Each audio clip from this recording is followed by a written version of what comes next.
Bonjour, dans cette vidéo, nous allons voir comment faire un import de données dans ZooCRM. Pour commencer, nous allons voir un cas simple. Nous allons importer des données dans un seul module, à savoir le module Leads. Et dans un deuxième temps, nous allons voir un cas plus avancé avec un import de données liées entre elles et qui implique deux modules. Pour l'exemple, nous allons faire un import de comptes et de contacts. Et bien entendu, les contacts vont devoir être liés au compte. Vous allez voir que globalement, c'est quelque chose à la portée de tous. Je vous explique tout ça dans la vidéo. A tout de suite.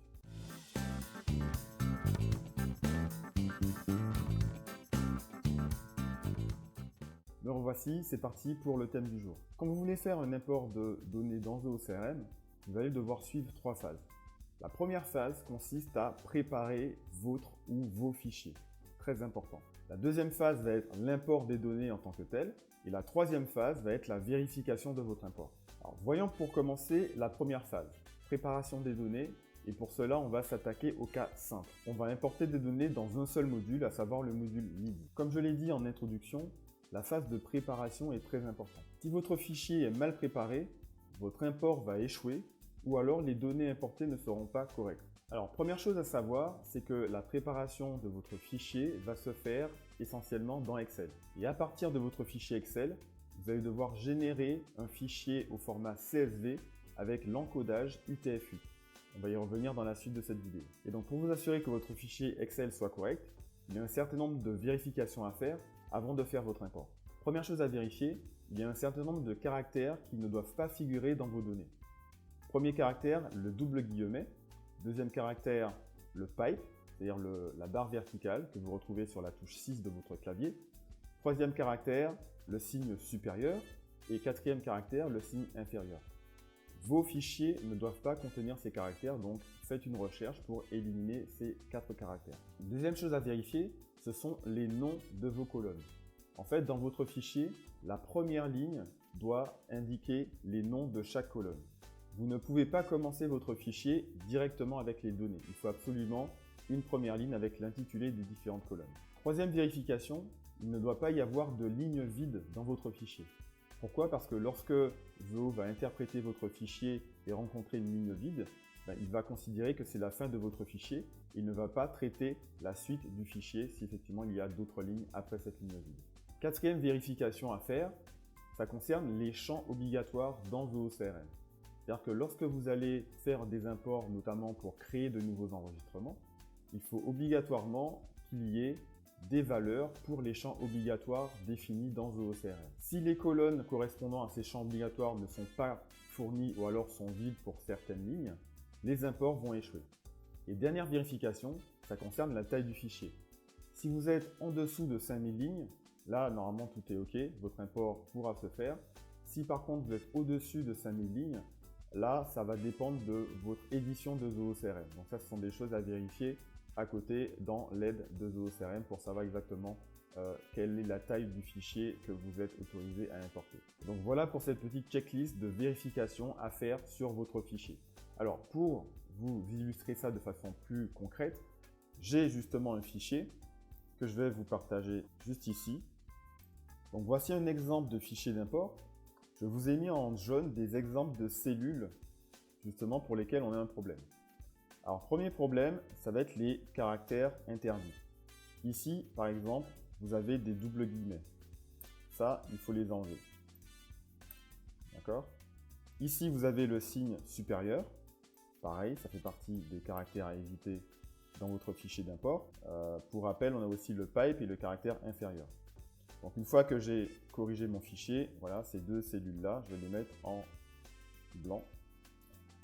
Deuxième chose à vérifier, c'est l'intitulé des colonnes. Vous voyez qu'ici, effectivement, sur la plupart de mes colonnes, j'ai un intitulé, le nom des données directement. Là, je n'ai pas d'intitulé, il va falloir que je remplisse cet intitulé. Donc là, par exemple, je vais indiquer le nom rue. Je mets ensuite ma colonne en blanc. Voilà. Troisième problème, les lignes vides. Ici, effectivement, on a une ligne vide. Et en fait, si on essaie d'importer ce fichier-là, Zoo va s'arrêter aux 5 premiers enregistrements. Il ne va pas traiter les autres enregistrements. Et donc, pour éviter ça, il faut absolument supprimer cette ligne vide. Donc là, je fais un clic droit et je la supprime. Troisième problème, c'est qu'ici, on a effectivement le champ société, qui est un champ obligatoire dans VOCRM pour le module lead en tout cas, dans lequel je souhaite importer. Et dans ce champ société, on a une cellule vide. Ça veut dire que cet enregistrement-là ne va pas être importé, on aura un échec. Et donc il faut absolument ici renseigner ce champ obligatoire. Donc là, je vais rentrer par exemple voilà, un nom d'entreprise. Et voilà, on a corrigé ce problème-là. De la même façon ici, le champ nom dans le module leads est obligatoire. Et on voit qu'ici, il est vide. Donc là, il faut absolument renseigner une valeur. On voit que le nom ici a été rentré dans la même cellule que le champ prénom. Donc là, ce qu'on va faire, c'est qu'on va simplement prendre ici cette valeur et la mettre dans la colonne nom. Voilà, on a réglé le problème. Je mets ma cellule en blanc. Autre problème qu'on peut avoir, qui ne fait pas partie des checklists parce que ce n'est pas quelque chose de rédhibitoire lorsqu'on fait un import, mais je vous ai mis un cas ici. Ici, en fait, on a trois colonnes différentes. Une colonne rue, code postal et ville. Et vous voyez qu'ici, en fait, les trois informations sont rentrées dans une même cellule. Donc ça, effectivement, l'import va pouvoir se faire, mais les données ne vont pas être correctement assignées au bon champ. Et donc, quand vous préparez vos fichiers Excel, il faut également vérifier que justement les données sont dans les bonnes colonnes pour que l'import justement se fasse correctement. Donc là, ce qu'on va faire simplement, c'est que je vais copier ici le code postal et le mettre dans la colonne code postal. Je vais copier la ville ici et la mettre dans la colonne ville. Ensuite, j'enlève simplement les virgules. Et voilà. Donc là, ma donnée est correctement formatée. Dernière petite précision concernant la préparation de votre fichier. Je vais parler de nouveau des intitulés des colonnes. En fait, quand vous préparez votre fichier, et quand on va faire l'import après derrière, vous allez voir comment ça se passe, vous avez une étape de mapping. C'est-à-dire que vous allez pouvoir faire correspondre les colonnes de votre fichier avec les champs de votre module. Et donc, il n'est pas absolument nécessaire que les intitulés de vos colonnes dans votre fichier correspondent exactement au nom de vos champs dans le CRM. Par exemple ici, j'ai ma colonne CP qui correspond au champ code postal dans le CRM. Donc ce n'est pas nécessaire ici que cette colonne-là, que cet intitulé s'appelle code postal, parce que justement on a cette étape de mapping. Pareil pour la colonne numéro de téléphone. Dans le CRM, on a un champ qui s'appelle juste téléphone et ça ne pose pas de problème que l'intitulé ici soit différent. Voilà pour cette petite précision concernant l'intitulé de vos colonnes dans votre fichier Excel. Donc voilà, on a terminé de faire les vérifications dans notre fichier. Dernière étape donc dans la préparation de notre fichier, on va simplement maintenant l'enregistrer au format CSV avec l'encodage UTF-8. Et donc dans Excel, pour ça, vous allez donc dans Fichier, Enregistrer sous. Je vais sauvegarder le fichier ici. Je choisis ici ce format-là, CSV UTF-8. Voilà, on a un petit message d'alerte d'Excel. On peut simplement ici valider. Et voilà, notre fichier CSV est prêt à être importé. On va pouvoir maintenant passer à la phase 2 qui est l'import des données en tant que tel dans Zoho CRM. Alors pour ça, je rebascule donc sur Zoho. Voilà la fenêtre qui s'affiche. Et donc, pour faire un import simple dans un module, il faut aller sur ce module. Et au niveau du bouton bleu ici, vous voyez que vous avez une petite flèche. Vous allez simplement cliquer dessus. Et là, vous avez l'option Importer, donc ici, des leads. Je clique dessus. Et j'arrive sur l'espace d'import de données. Donc là, je vais aller récupérer mon fichier. Voilà, il est là. Zoho le traite. Je clique sur Suivant. Et là, je vais devoir choisir quel type d'import je souhaite faire. En fait, on a trois types d'options ici. La première option consiste à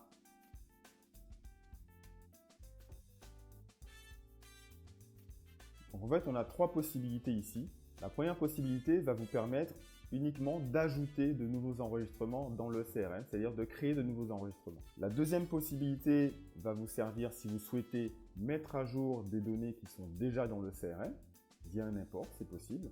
Et la troisième option vous permet de faire les deux, c'est-à-dire de créer de nouveaux enregistrements et de mettre à jour des enregistrements existants si Zoho détecte une correspondance entre les enregistrements de votre fichier et ce qu'il y a dans Zoho CRM. Alors, dans notre cas, on va choisir la première option, uniquement pour créer de nouveaux leads. Maintenant, vous remarquez que juste en dessous de nos 3 choix, on a ce champ ici qui s'intitule « Ignorer les leads existants en fonction de ». Et là, en fait, on vous invite à choisir un champ. Ça permet simplement d'indiquer sur quel champ, sur quelle information, Zoho va identifier les enregistrements existants. Alors, cette option-là n'est pas obligatoire lorsque vous faites un ajout de nouveaux enregistrements dans Zoho CRM.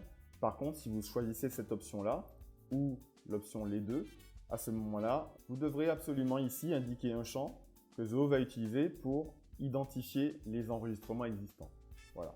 Comme dit, nous, on n'en a pas besoin. On va simplement ici choisir l'option « Ajouter un nouveau lead » et on peut cliquer donc sur « Suivant ».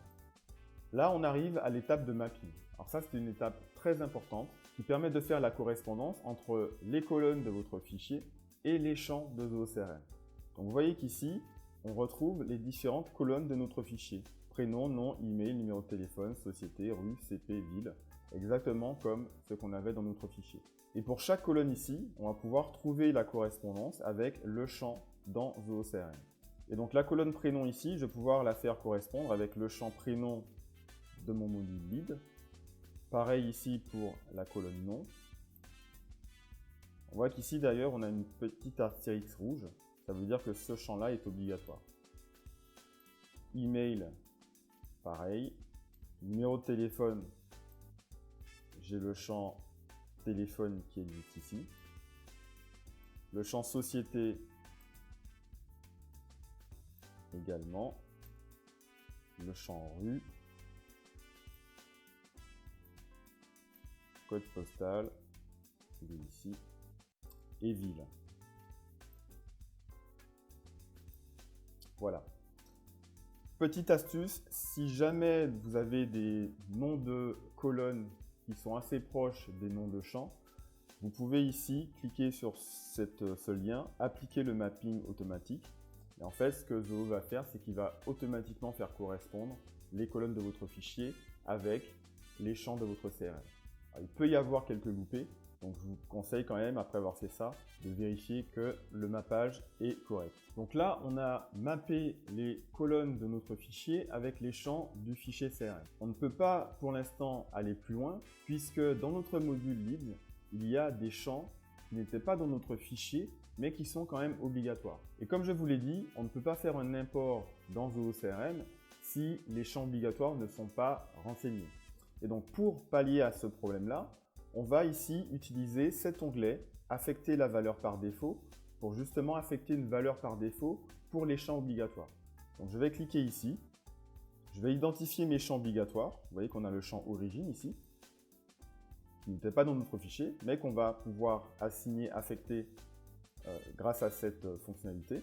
Et donc je vais lui définir une valeur par défaut pour les enregistrements qui vont être importés. Je vais choisir par exemple « Autre ». Voilà. Je clique sur le petit plus pour voir s'il n'y a pas d'autres champs obligatoires que j'aurais oublié. Voilà, on a aussi le champ statut. Et à part ça, je crois qu'on est bon. Donc je clique ici sur statut et je vais aussi affecter une valeur par défaut pour ce champ-là. Je vais choisir par exemple la valeur à contacter. OK ? Donc une fois que j'ai fait ça, on est OK. Tous nos champs sont mappés. On a également affecté une valeur pour nos champs obligatoires. On peut maintenant cliquer sur suivant. Lorsque je clique sur suivant, j'arrive sur cet écran-là qui me permet de choisir diverses options pour mon import. Première option, est-ce qu'on active ou pas les règles d'attribution? Alors les règles d'attribution consistent à affecter automatiquement les nouveaux enregistrements à des utilisateurs dans votre Zoho. Si jamais vous avez défini des règles d'attribution qui s'appliquent au module lead, vous pouvez ici choisir d'activer cette option. Pour nous, ce n'est pas le cas, donc on va laisser ce champ décoché. Deuxième option, gestion des automatisations et des processus de déclenchement. Ça, ce sera utile si vous avez des automatisations qui sont définies sur votre module, c'est-à-dire des workflows. Si vous souhaitez déclencher les workflows lorsque les enregistrements seront créés ou seront mis à jour, vous pourrez ici cocher cette case. Pour nous, on n'en a pas forcément besoin. Troisième option, attribuer des tâches de suivi. Ça va être utile si par exemple vous faites un import et que derrière vous souhaitez faire de la prospection pour les leads importés. Et donc là, vous allez pouvoir créer des tâches, par exemple appeler dans une semaine pour faire le suivi de cette prospection envers les leads qui seront importés. Et dernière option ici, activer l'approbation de leads manuels. Alors ça, il ne faut pas du tout la cocher. Pourquoi? Parce que si on la coche, ça va importer les leads, mais ça va les mettre dans l'espace d'approbation du module leads. C'est-à-dire que vous ne verrez pas les leads immédiatement, vous serez obligé d'aller dans cet espace d'approbation pour les approuver et ensuite seulement ils apparaîtront dans le module leads. D'accord? Donc ça, hormis cas vraiment spécifique, je ne vous conseille pas d'activer cette option. Une fois qu'on a tout vérifié et qu'on a coché ce qui devait être coché, on va cliquer ici sur terminer. Et là, effectivement, l'import va se déclencher en arrière-plan. Ça prendra en fonction de la taille de votre fichier quelques secondes ou quelques minutes. Et lorsque l'import sera terminé, vous verrez ici, ben voilà, c'est très rapide. On n'avait que 10 lignes en même temps. Donc effectivement, lorsque l'import se termine, vous avez une pop-up ici qui vous indique que l'import est terminé. Et donc à partir de ça, on va pouvoir passer à la phase 3, qui est la phase de vérification. Alors dans cette phase de vérification, on a deux types de vérification qu'on va pouvoir faire. La première vérification, c'est de vérifier que Zoho a bien importé nos données. Et donc là, si je clique ici sur le lien de la pop-up, je vais arriver dans l'espace d'historique des imports. Et là, je vais voir justement des statistiques concernant notre import. Vous voyez que nous avons 10 enregistrements qui ont été ajoutés, c'est-à-dire qui ont été créés. Si jamais on avait choisi la deuxième option au démarrage de notre import et qu'on avait voulu mettre à jour des enregistrements, on aurait aussi des statistiques ici. Par contre, ce qui est important, c'est le troisième onglet ici, c'est-à-dire les enregistrements ignorés. Et donc, c'est ici que vous allez retrouver tous les enregistrements en échec avec le message d'erreur correspondant. Et donc, vous devrez ici vérifier par rapport au message d'erreur si c'est normal ou pas que cet import ait échoué. Parfois, c'est normal. Voilà, pour X ou Y raison, ça n'a pas été importé, mais c'est normal. Mais le plus souvent, effectivement, si vous avez des entrées ici, ça veut dire qu'il y a quelque chose à revoir avec votre fichier d'import. D'accord? Donc, première vérification, ça se passe à ce niveau-là, vérifier que vous n'avez rien ici ou alors que ce que vous avez ici est tout à fait normal. Deuxième vérification, c'est vérifier que les données qui ont été importées, ici en l'occurrence les leads, contiennent bien toutes les informations qu'ils sont censés contenir. Donc là, pour ça, je vais pouvoir donc cliquer sur chaque ligne. Alors peut-être pas sur chaque ligne, hein. Si vous avez un fichier avec 5000 entrées, vous n'allez pas cliquer sur les 5000 lignes. En tout cas, choisir un échantillon de lignes, par exemple 3, 4, 10 lignes, et vérifier que les données sont correctes. Donc là, je reprends ici mon lead, Jennifer White.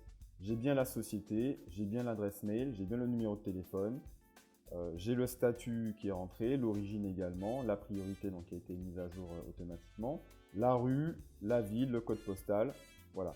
Donc a priori, toutes les informations que j'avais dans mon fichier ont été rajoutées correctement au niveau de ma fiche leads. Et donc voilà, ma deuxième vérification est faite. Maintenant, si vous vous rendez compte qu'il y a des erreurs au niveau de l'import, soit lorsque vous faites la première vérification, ou alors lorsque vous faites la deuxième vérification, vous pouvez toujours aller dans l'historique des imports pour éventuellement annuler cet import. Je vous montre comment faire. Donc vous allez ici dans la partie configuration. Vous avez ici le bloc administration des données. Là, vous pouvez cliquer sur importer. Et là, vous avez un deuxième onglet historique des importations. Et vous voyez qu'ici, si je passe la souris sur cet élément-là, donc ça correspond à l'import qu'on vient de faire ici. Vous voyez que lorsque je passe ma souris, j'ai la possibilité d'annuler cet import. Alors petit bémol quand même, ça ce n'est possible que lorsqu'on crée de nouveaux enregistrements. Si on fait des mises à jour via des imports, on ne pourra pas annuler l'import de cette façon-là. D'accord? Mais si on fait des ajouts, si on crée des enregistrements via des imports, on peut tout à fait annuler l'import et donc tout ce qu'on aura importé va se supprimer et on pourra éventuellement refaire cet import de façon correcte. Donc voilà comment on réalise un import simple, c'est-à-dire n'impliquant qu'un seul module dans Zoho CRM. Nous allons maintenant passer au cas avancé avec un import qui implique deux modules avec des données liées. Pour ça, donc je repasse ici sur la page d'accueil et je retourne dans mon fichier pour repasser par les trois phases, c'est-à-dire préparation, import des données et vérification. Si par exemple on veut importer des comptes et des contacts et qu'on veut bien entendu que les contacts soient rattachés, soient liés au compte, voilà ce qu'il faut faire. Ce fichier-là, donc je vais le scinder en deux. D'un côté, on aura un fichier avec les informations du compte et de l'autre, on aura un fichier avec les informations du contact. Donc, je crée un nouveau fichier.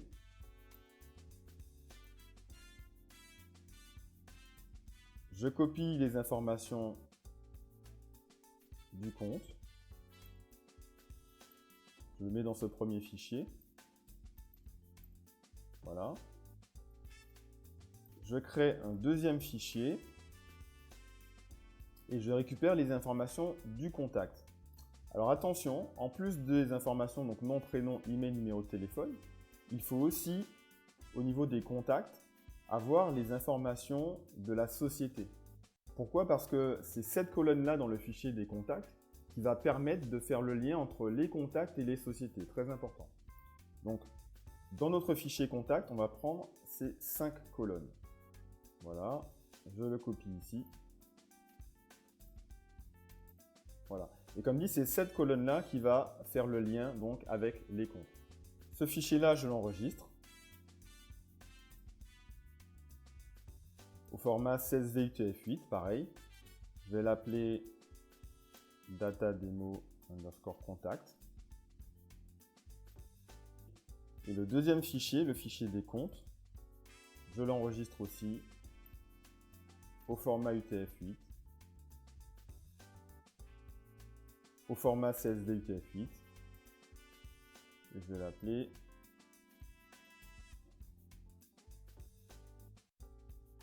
compte. Voilà. Donc là, on a nos deux fichiers qui sont prêts. Je retourne maintenant dans ZooCRM. Et à ce niveau-là, ce que je vais faire, c'est que je vais faire un premier import dans le module compte.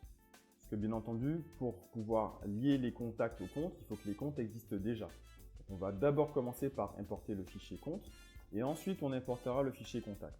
Donc pour ça, je vais dans mon module compte. Comme je l'ai fait pour les leads au niveau du bouton bleu ici, je clique sur la petite flèche, importer des comptes. Je vais chercher mon fichier.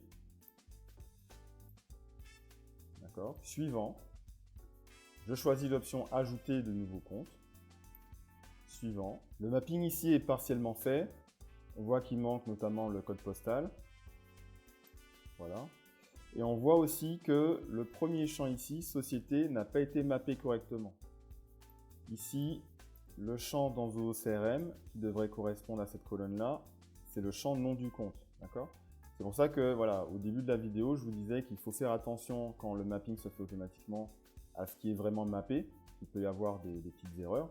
Et donc là, effectivement, on a un cas. Donc là, il ne faut pas mapper la colonne société avec le champ société mère du compte, mais avec le champ nom du compte. Voilà. Une fois qu'on a fait ça, on a, comme pour les leads, des champs obligatoires qui n'étaient pas dans notre fichier initialement. Donc on va devoir leur attribuer des valeurs par défaut. Donc là, je clique ici. J'ai un premier champ obligatoire, origine. Je vais mettre autre. J'ai un deuxième champ obligatoire, donc le statut. Je vais mettre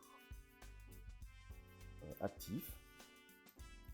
J'ai un troisième champ obligatoire, le type, pour lequel je vais indiquer prospect. Voilà. Donc là, normalement, on a mappé tous nos champs, on a défini des valeurs pour les champs obligatoires.